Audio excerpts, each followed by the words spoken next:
இந்த மனித பிறவி அப்படிங்கிறது கிடைத்தற்கு அரிய பிறவி அப்படின்னு சொல்றோம். கிடைத்தற்கு அரிய பிறவி அப்படின்னு சொல்றோம். இந்த மனித தோற்றம் எப்படி உருவானது, எங்கிருந்து உண்டானது அப்படின்லாம் பல விதங்கள்ல ஆராய்ச்சிகள் போனாலும் அந்த எல்லாம் அல்ல இந்த பரம்பொருள் அப்படிங்கிறவர்கிட்ட இருந்து நம்ம வந்திருக்கோம் அப்படின்னா நம்ம மீண்டும் செல்ல வேண்டிய இடம் எது என்பதை தெளிவாக தெரிந்து கொள்ள வேண்டும். மீண்டும் நாம் பரம்பொருளையே தான் சேர்ந்தடைய வேண்டும். அதுதான் நம்ம வாழ்க்கையோட உன்னதமான விஷயமா இருக்கும். தான் செய்ய வந்த வேலைகளை எல்லாம் முடித்து விட்டால், தனக்கு என்ன விதிக்கப்பட்டிருந்ததோ எல்லா கடமைகளையும் நான் சரிவர முடித்து விட்டேன் என்றால், மீதம் இருக்கின்ற வாழ்க்கை எதற்காக அப்படின்னா பரம்பொருளை தேடுவது, அவருடன் இணக்கம் கொள்வது, அவருடன் இரண்டர கலந்து விடுவது என்பதாக இருக்கும் பொழுது அந்த வாழ்க்கையானது அர்த்தம் பெறுகிறது. தெளிவா தெரிஞ்சுக்கணும். அப்பதான் அந்த வாழ்க்கையானது அர்த்தம் பெறுகிறது. மாறாக மீண்டும் பொன்பொருள் சேர்க்கை, வினையாற்றுவது இப்படின்னு உங்க வாழ்க்கை தொடர்ந்துகிட்டே போகுது அப்படின்னா அந்த வினையானது திரும்ப திரும்ப எதிர்வினையை உண்டாக்கி உங்கள் வாழ்வை நீட்டித்துக் கொள்ளே செல்லுமே தவிர உங்களை இறைவனை நோக்கி அழைத்து செல்லாது. இயற்கை என்பது ஆதி எதுவோ அவ்விடமே அந்தமாகவும் அமையும். எந்த இடத்துல பிறப்பு நடக்குதோ அந்த இடத்துல இறப்பு கண்டிப்பா இருக்கும். இப்ப இறைவனை எடுத்துக்கிட்டோம் அப்படின்னா ஐம்பெரும் தொழில்களை செய்யக்கூடியவர். இப்ப யார் ஒரு பொருளை உருவாக்குறாரோ அவரால் தான் அப்பொருளை அழிக்கவும் முடியும் அப்படிங்கிற வினையை நம்ம தெளிவா தெரிஞ்சுக்கணும். இப்போ ஒரு பொருளை உங்களால உருவாக்க முடியுதா, நீங்க அதை அழிப்பதற்கு தகுதி வாய்ந்தவர். ஆனா நீங்களா அதை உருவாக்கி இருக்கணும். அதுதான் முக்கியம். யார் ஒருவர் அந்த அழித்தல் தொழிலை செய்கிறாரோ அவர்தான் அந்த ஆதிக்கும், அதாவது அதன் உருவாக்கத்திற்கும் காரணமாக இருந்திருப்பார் என்பதை நாம் உள்ளார உணர வேண்டும். எல்லா தொழில்களையும் செய்வதும் இறைவன் மட்டுமே. நாம் வெவ்வேறு பெயர்களில் அழைக்கிறோமே தவிர அச்சக்தியானது ஒரே சக்தி என்பதை நாம் உணர்ந்து கொள்ள வேண்டும். அப்போதுதான் நமக்குள்ள ஒரு தெளிவான எண்ணமானது பிறக்கிறது. நம் வாழ்க்கை எதை நோக்கி பயணிக்கிறோம் என்பதில் ஒரு தெளிவானது கிடைக்கும். அந்த தெளிவு கிடைத்து விட்டது அப்படிங்கும் போது கண்டிப்பா நாம் இறைவனை சேர்வதற்கான வழியும் அங்கு பிறக்கும். அப்ப நம்ம எங்க இருந்து வந்தோமோ அங்கே திரும்ப செல்றதுதான் உத்தமமான விஷயம். இறைவனிடம் இருந்து வந்தோம் என்றால் இறைவனை திரும்ப சென்றடைவதுதான் அதற்கு வழி.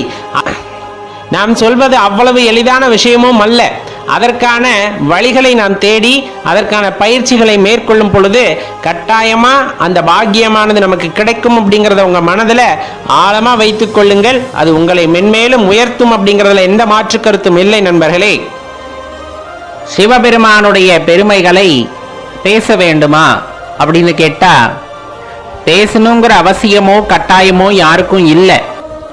ஆனா இந்த பிரபஞ்சத்தை பத்தி நம்ம யோசிக்கலைனா கூட, குறைந்தபட்சம் நம்ம ஊரை பற்றி நம்ம யோசிக்கலைனா கூட, அதற்கடுத்தாற்படியாக நாம் குடும்பத்தை பற்றி யோசிக்கவில்லை என்றாலும் கூட நம்மை பற்றி நாம் யோசித்து பார்த்தோம் என்றாலே நாம் சிவபெருமானின் புகழை பாடுவோம். கண்டிப்பாக பாடுவோம். ஏன்னா ஒரு பிறப்பு அப்படிங்கிறது அவ்வளவு எளிதில் நிகழ்ந்து விடுவது அல்ல. உங்களுக்கு நல்லா தெரியும், இன்றைய சூழ்நிலையில கூட இந்த குழந்தை வரம் கேட்டுக்கொண்டிருப்பவர்கள் ஏராளம். அதனையும் தாண்டி அந்த ஓர் உயிர் ஜனித்து வருகிறது என்றால் அது பல போராட்டத்திற்கு பிறகுதான் அந்த கருப்பைக்குள்ளே வந்து ஒரு செல், நாம் சொல்வது போல ஒரு செல்லாக உள்ளே வந்து அந்த ஒரு செல் பலவாக பெருகி பெருகி பெருகி அது ஒரு உருவம் அடைகிறது என்றால் அதுவே சற்றே ஒரு விசித்திரமான நிகழ்வு தானே. இப்படித்தான் அது உருவம் அடைய வேண்டும் அப்படிங்கறதெல்லாம் யார் வகுத்து வைத்த இலக்கணம் அப்படின்னு கேட்டா இன்றளவும் யாருக்கும் தெரியாது. கையாக வளர்கிறது, காலாக வளர்கிறது, ஒரு செல் இத்தனை இலையும் தாங்கி வந்து உருமாறுகிறது.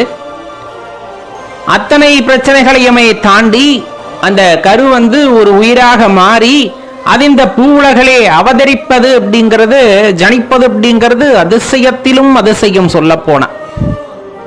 அந்த 10 மாதம் தவமாக தவமிருந்து இந்த மானுட வாழ்க்கையை வாழ்வதற்காக ஒரு உயிர் இந்த பூமிக்கு வருகிறது என்றால் அது சாதாரணப்பட்ட விஷயம் அல்ல. அப்படி ஜனித்தவர்களில் ஒருவர் தான் நாம் அப்படிங்கிறத தெளிவா தெரிஞ்சுக்கணும். சரி, ஜனித்ததோடு முடிந்து விட்டதா? அதன் பிறகு உடலானது வளர்ச்சியடைந்து ஒரு குறிப்பிட்ட அளவிற்கு பின் சுருங்க ஆரம்பிக்கின்றது. சுருங்க ஆரம்பிக்கிறது என்றால் நாம் தோற்றத்தை சொல்கின்றோம். அதிலே பல செயல்பாடுகள், வியக்கத்தகுந்த செயல்பாடுகள் எல்லாமே பஞ்சபூதங்களின் அடிப்படையாக கொண்டு, பஞ்சபூதங்களை ஒரு தத்துவமாக கொண்டு இந்த உடலானது கட்டமைக்கப்பட்டிருக்கிறது அப்படின்னா அதை நம்ம மறுக்கிறதுக்கெல்லாம் இல்லை. இந்த பஞ்சபூத கூறுகள்னு சொல்றோம் இல்லையா, தோல், எலும்பு, நரம்பு, தசை, நீர், ரத்தம், மூளை, நினம், சுக்கிலம், உணவு, உறக்கம், பயம், கூடல், இந்த மாதிரி எல்லாமே பார்த்தீங்க அப்படின்னா ஒவ்வொன்றுமே ஒவ்வொரு பொருளாக, அதாவது பஞ்சபூதங்களின் வடிவாக இந்த உடலானது ஒவ்வொரு கூறாக இருக்கிறது. இதுல நம்ம நடக்கிறது, ஓடுறது, கிடக்கிறது, அப்படியே தத்தி தத்தி போகிறது, நம்ம கொண்டுள்ள குரோதம், லோபம், மோகம், மதம், மாச்சரியம், இந்த மாதிரி விஷயங்கள், இன்னும் சொல்ல போன செய்கிற வேலைகள், பேசுறது, நடக்கிறது, கஷ்டப்பட்டு உழைக்கிறது, மகப்பேறு, இந்த மாதிரி எல்லாம் காற்று வகை தச வாயுக்கள் உடம்பிலே, நரம்பு, தசை, எலும்பு, தோல், இந்த மாதிரி அடுக்கிக்கிட்டே போறோம்.